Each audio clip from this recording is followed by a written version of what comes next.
একদিন হযরত ফাতিমা রাদিয়াল্লাহু তাআলা আনহু গলায় সোনার লকেট পরেছিলেন এবং হযরত হাসান এবং হুসাইন রাদিয়াল্লাহু তাআলা আনহুর হাতে রূপার বালা পরিয়ে দিয়েছিলেন। রাসূলুল্লাহ সাল্লাল্লাহু আলাইহি ওয়াসাল্লামের অভ্যাস ছিল যখন তিনি কোনো সফরে যেতেন তখন শেষবার ফাতিমা রাদিয়াল্লাহু তাআলা আনহুর সঙ্গে সাক্ষাৎ করতেন, আর সফর থেকে ফিরে আসার পর সর্বপ্রথম ফাতিমা রাদিয়াল্লাহু তাআলা আনহুর সাথে দেখা করতেন। একদিন তিনি কোনো এক সফর থেকে ফিরে আসলেন এবং হযরত ফাতিমা রাদিয়াল্লাহু তাআলা আনহুর দরজায় প্রথম পা রাখলেন। সেখানে তিনি ফাতিমা রাদিয়াল্লাহু তাআলা আনহুর গলায় সোনার লকেট এবং শিশুদের হাতে রূপার বালা দেখতে পেলেন। তখন তিনি দরজার বাইরে থেকেই পা পিছিয়ে নিলেন। এরপর হযরত ফাতিমা রাদিয়াল্লাহু তাআলা আনহু কান্নায় ভেঙে পড়লেন। যখন হযরত আলী রাদিয়াল্লাহু তাআলা আনহু বাড়িতে এলেন তখন তিনি জিজ্ঞেস করলেন, কি হয়েছে?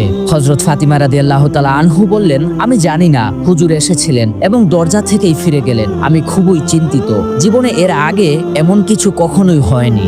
হযরত আলী রাদিয়াল্লাহু তাআলা আনহু রাসূল সাল্লাল্লাহু আলাইহি ওয়াসাল্লামের কাছে গেলেন। তখন দেখলেন